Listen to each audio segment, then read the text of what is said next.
পড়ছি আজকের গল্প শরদিন্দু বন্দ্যোপাধ্যায়ের লেখা টিকটিকির ডিম।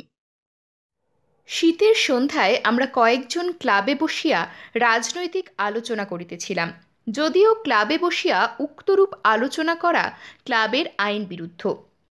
বেহার প্রদেশে বাস করিয়া বাঙালির ক্লাব করিতে হইলে ওই রকম গুটি কয়েক আইন খাতায় লিপিবদ্ধ করিয়া রাখিতে হয়।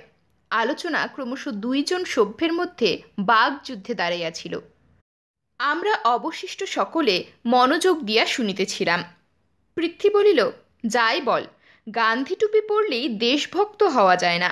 গান্ধী টুপি পরিহিত চুনি বলল, হওয়া যায়।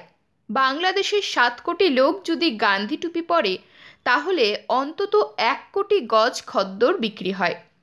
তার দাম নিদেন পক্ষে 30 লক্ষ টাকা। ওই টাকাটা দেশের লোকের পেটে যায়।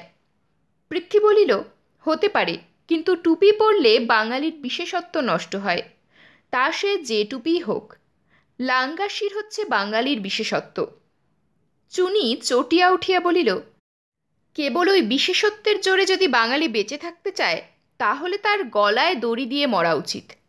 দূরে টেবিলের এক কোণে বরদা কড়িকাঠের দিকে চোখ তুলিয়া বসিয়াছিল। হঠাৎ প্রশ্ন করিল, টিকটিকিকে হাসতে দেখেছ?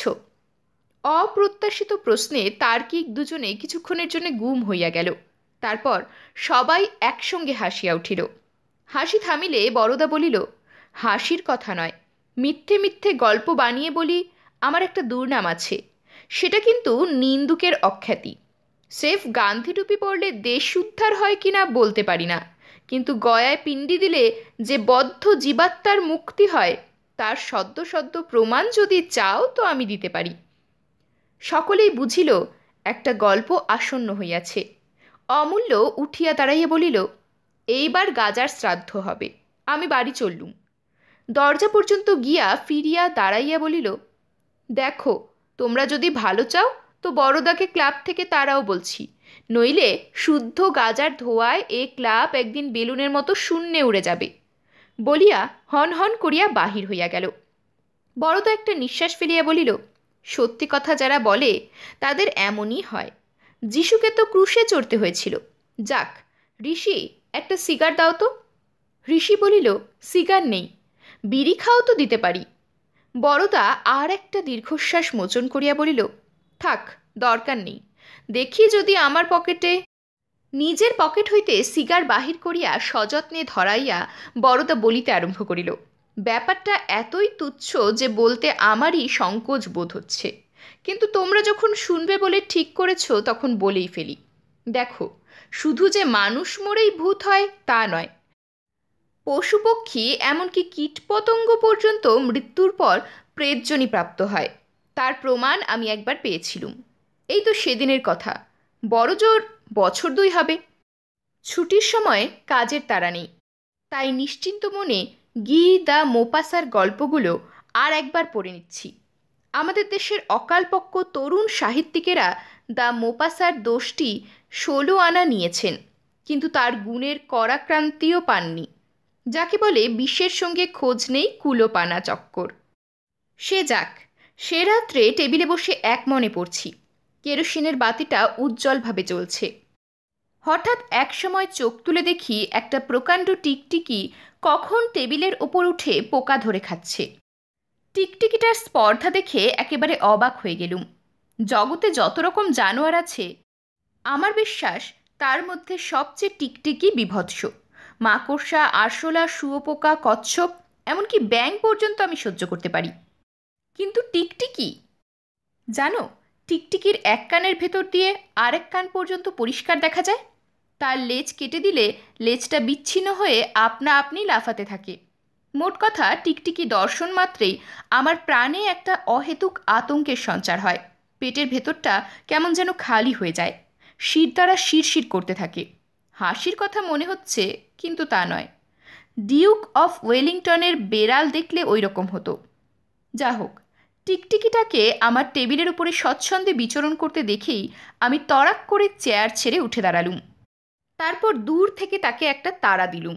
সে ঘাড় বেঁকিয়ে আমার দিকে কটমট করে কিছুক্ষণ চেয়ে থেকে সব দাঁতগুলো বার করে একবার হেসে নিলে। তাই তোমাদের জিজ্ঞেস করছিলুম যে টিকটিকিকে হাসতে দেখেছ কিনা। কুকুরের হাসি, বেড়ালের হাসি, শিম্পাঞ্জির হাসি সম্বন্ধে অনেক বৈজ্ঞানিক গবেষণা পড়েছি, কিন্তু টিকটিকি সম্বন্ধে এরকম একটা জনশ্রুতি পর্যন্ত কোথাও শুনেছি বলে স্মরণ হয় না। এই টিকটিকিটার মুখে বোধহয় 50,000 দাঁত ছিল। তার হাসিটা নিরতিশয় অবজ্ঞার হাসি। সে হাসির অর্থ, দেখেই তো চেয়ার ছেড়ে পালালে, দূর থেকে বীরত্ব ফলাতে লজ্জা করে না? বড় রাগ হলো। একটা টিকটিকি, হোক না সে 6 ইঞ্চি লম্বা, আমারই টেবিলের উপর উঠে আমাকেই কিনা তুচ্ছতাচ্ছিল্য করে। ভারী দেখে একটা অভিধান, বোধহয় সেটা ওয়েবস্টারের, হাত বাড়িয়ে তুলে নিয়ে তাই দিয়ে টেবিলের কোণায় দমাস করে এক ঘা বসিয়ে দিলুম। টিকটিকিটা বিদ্যুতের মতো ফিরে গোল গোল চোখ পাকিয়ে আমার পানে চেয়ে রইল প্রায় 2 মিনিট। তারপর আবার সেই 50,000 দাঁত বার করা হাসি। আমার গিন্নি পর্দা ফাঁক করে পাশের ঘর থেকে আমাদের এই শব্দভেদী যুদ্ধ দেখছিলেন। চুরির শব্দে চেয়ে দেখি তিনিও নিঃশব্দে হাসছেন। টিকটিকি সম্বন্ধে আমার দুর্বলতা তিনি আগে থেকেই জানতেন। রাগে সর্বাঙ্গ জ্বলে গেল। অভিধানখানা হাতেই ছিল, দুহাতে সেটা তুলে ধরে দিলুম টিকটিকিকে লক্ষ্য করে টেবিলের ওপর ফেলে। হুলুস্থুলু কাণ্ড। ল্যাম্পটা উল্টে গিয়ে ডোম চিনি ঝনঝন শব্দে ভেঙে ঘর অন্ধকার হয়ে গেল। মা রান্নাঘর থেকে শব্দ শুনে রান্না ফেলে ছুটে এলেন। আমার ছোট ভাই পাঁচুর হিন্দুস্তানি মাস্টার বাইরের ঘরে বসে পড়াচ্ছিল। কেয়া হুয়া করে চেঁচাতে লাগলো। আমি চিৎকার করে ডাকলুম, রঘুয়া, জলদি একটু লণ্ঠন লে আও। অন্ধকারে দাঁড়িয়ে কেবলই ভয় হচ্ছিল পাছে টিকটিকিটা টেবিল থেকে নেমে এসে আমার পা বেয়ে উঠতে আরম্ভ না করে। রঘুয়া ঊর্ধ্বশ্বাসে লণ্ঠন নিয়ে হাজির হলো। তখন দেখা গেল ভাঙা কাচের মাঝখানে বিরাট অভিধানের তলা থেকে টিকটিকির মুন্ডুটা কেবল বেরিয়ে আছে। ধরটা পিষে ছাতু হয়ে গেছে, মুন্ডুটা একেবারে অক্ষত, যেন অভিধানের তলা থেকে গলা বাড়িয়ে আমাকে দেখছে, আর অসংখ্য দাঁত বের করে একটা অত্যন্ত পৈশাচিক হাসি হাসছে।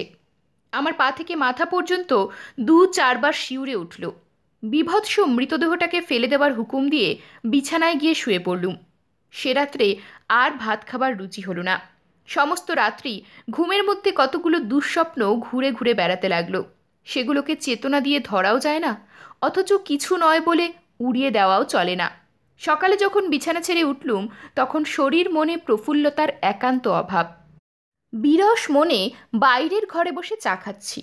হঠাৎ চোখ পড়ল টেবিলের ওপর।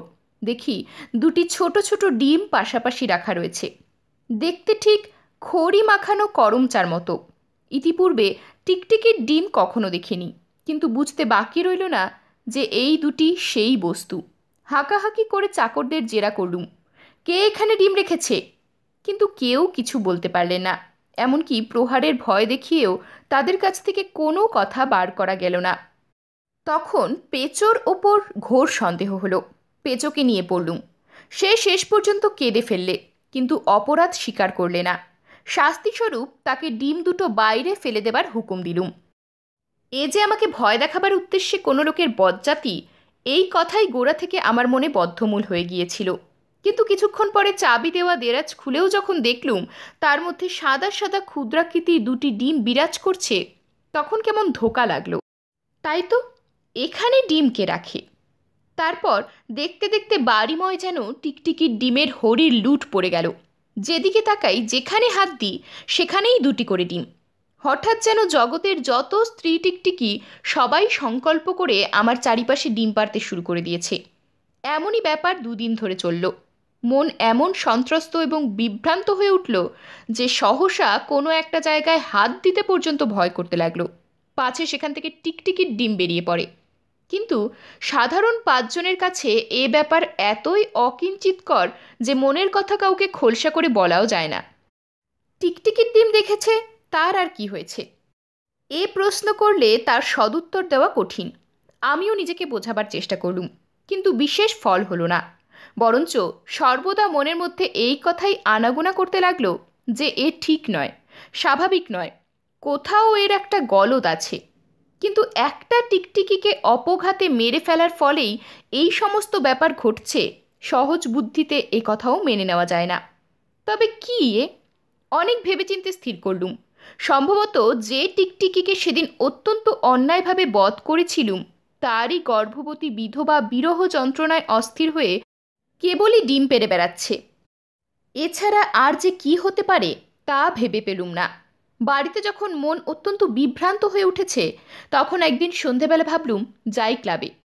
ছুটির সময় তোমরা কেউ এখানে ছিলে না, ক্লাব একরকম বন্ধ, তবু চাকরটাকে দিয়ে ঘর খুলিয়ে আলো জ্বালিয়ে এই ঘরেই এসে বসলুম। টেবিলের ওপর পাতলা এক পুরু ধুলো পড়েছে। অন্যমনস্কভাবে একটা সিগারেট ধরিয়ে দেশলাইয়ের কাঠিটা অ্যাশট্রেতে ফেলতে গিয়ে দেখি ছাই পোড়া সিগারেটের কুচির মধ্যে দুটি ডিম। তৎক্ষণাৎ উঠে বাড়ি চলে এলুম।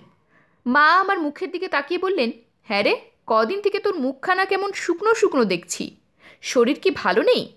আমি বললুম, হ্যাঁ ওই একরকম, বলে বাইরের ঘরে গিয়ে বসলুম। ব্যাপার যে ক্রমে ঘনীভূত হয়ে আসছে তাতে আর সন্দেহ নেই। টিকটিকি বধূর অতি প্রসবিতা বলে উড়িয়ে দেওয়া আর অসম্ভব। এ আর কিছু নয়, ভূত, ডিম ভূত। সেই প্রতিহিংসা পরায়ণ টিকটিকিটা প্রেতজনিপ্রাপ্ত হয়ে আমাকে ভয় দেখাচ্ছে, এবং ওই ডিম ছাড়া আর কিছুতেই যে আমি ভয় পাবার লোক নয় তা সে তার ভৌতিক বুদ্ধি দিয়ে ঠিক বুঝেছে। ইতর প্রাণীর উপর কেন যে আমাদের শাস্ত্রে দয়া দাক্ষিণ্য দেখাতে আদেশ করে গেছেন, এবং কেন যে বুদ্ধদেব সামান্য ছাগলের প্রাণ বাঁচাবার জন্যে নিজের জীবন বিসর্জন দিতে চেয়েছিলেন, আমার দৃষ্টান্ত দেখেও সে জ্ঞান যদি তোমাদের না হয়ে থাকে তাহলে তোমাদের অদৃষ্টে কুম্ভীপাক নরক অনিবার্য। আসল কথা, আমার মনে ঘোর অনুতাপ উপস্থিত হয়েছিল। অনুতপ্ত হয়ে সেই দংষ্ট্রাবহুল গতাসু টিকটিকিকে উদ্দেশ্য করে কেবলই বলছিলুম, হে প্রেত, হে নিরালম্ব বায়ুভূত, যথেষ্ট হয়েছে, এইবার তোমার ডিম্ব সম্বরণ করো। কিন্তু সম্বরণ করে কে? রাত্রে খেতে বসে ভাত ভেঙেই দেখলুম ভাতের মধ্যে দুটি সুসিদ্ধ ডিম্ব। কম্পিত কলেবরে আসন ছেড়ে উঠে দাঁড়ালুম। মা বললেন, কি হলো, উঠলি যে? শরীরের প্রবল কম্পন দমন করে বললুম, খিদে নেই। বিছানায় শুয়ে শুনতে পেলুম মা বধূকে তিরস্কার করছেন। বোকা মেয়ে, করমচা কখনো ভাতে দিতে আছে? ওর যা ঘেন্নাটে স্বভাব, দেখেই হয়তো না খেয়ে উঠে গেল। রাত্রে এক অপূর্ব স্বপ্ন দেখলুম। অপূর্ব এই হিসাবে যে তার পূর্বে কখনো অমন স্বপ্ন দেখিনি, এবং পরেও আর দেখবার ইচ্ছে নেই। স্বপ্ন দেখলুম যেন অত্যন্ত ক্লান্ত হয়ে বিছানায় শুয়ে পড়েছি। শোবামাত্র বুঝতে পারলুম যে বিছানায় চাদর পাতা নেই, তার বদলে আগাগোড়া টিকটিকির ডিম দিয়ে ঢাকা। আমার শরীরের চাপে ডিমগুলো ভেঙে যেতে লাগলো, আর তার ভেতর থেকে কালো কালো কঙ্কালসার সরীসৃপের মতো লক্ষ লক্ষ টিকটিকির ছানা বেরিয়ে আমার সর্বাঙ্গে চলে বেড়াতে লাগলো। প্রাণপণে উঠে পালাবার চেষ্টা করলুম, কিন্তু স্বপ্নে পালানো যায় না। সেইখানে পড়ে গো গো করতে লাগলুম, আর সেই ধেড়ে টিকটিকিটা যাকে আমি মেরে ফেলেছিলুম আমার ঘাড় বেয়ে নাকের ওপর উঠে বসে এক দৃষ্টে আমার পানে চেয়ে রইল। গিন্নির ঠেলায় ঘুম ভেঙে দেখলুম গা দিয়ে ঘাম ঝরছে, এবং তখনও যেন টিকটিকির বিভৎস ছানাগুলো গাময় কিলবিল করে বেড়াচ্ছে। ভাই, অনেক রকম দুঃস্বপ্ন আজ পর্যন্ত দেখেছি, এবং আরও অনেক রকম দেখব সন্দেহ নেই, কিন্তু ভগবানের কাছে প্রার্থনা এমনটি যেন আর দেখতে না হয়। ভয়ের যে বস্তুটা চোখ দিয়ে দেখা যায় না, যার ভয়ানকত্ব যুক্তির দ্বারা খণ্ডন করা যায় না, এবং যার হাত থেকে উদ্ধার পাবার কোনো জানিত উপায় নেই, সেই বস্তুই বোধ করি জগতে সবচেয়ে ভয়ঙ্কর। ভূতের ভয় ওই জাতীয়। তাই প্রাণের মধ্যে আমার বিভীষিকা যতই বেড়ে চলল, তার হাত থেকে পরিত্রাণ পাবার পন্থাটাও আমার কাছে তেমনই অজ্ঞাত রয়ে গেল। কি করব, কোথায় যাব, যেন কোনো দিকেই কিছু কিনারা পেলুম না। এই রকম যখন মনের অবস্থা, তখন একদিন ডাকে একখানা চিঠি এলো। শুভেন্দু গয়া থেকে লিখেছে। চিঠি এমন কিছু নয়, তুমি কেমন আছো, আমি ভালো আছি গোছের। কিন্তু হঠাৎ যেন আমার দিব্য দৃষ্টি খুলে গেল। মনে হলো এ চিঠি নয়, দৈববাণী। তৎক্ষণাৎ শুভেন্দুকে তার করে দিলুম, আজই যাচ্ছি। তারপর যথাকালে গয়ায় পৌঁছে টিকটিকির প্রেতাত্মার সদ্গতি সংকল্প করে পিণ্ডি দিলুম। গয়াতে আজ পর্যন্ত টিকটিকির পিণ্ডদান কেউ করেছে কিনা জানি না, কিন্তু সেই থেকে আমার উপর আর কোনো উপদ্রব হয়নি। সেই মায়ামুক্ত জীবাত্মা বোধ করি এখন দিব্যলোকে বৈকুণ্ঠের দেয়ালে উঠে পোকা ধরে ধরে খাচ্ছেন। এরকমই আরও সব গল্প পেতে চ্যানেলটিকে সাবস্ক্রাইব করে দেবেন, আর গল্পটি যদি ভালো লেগে থাকে তাহলে লাইক, শেয়ার আর কমেন্ট করে দেবেন।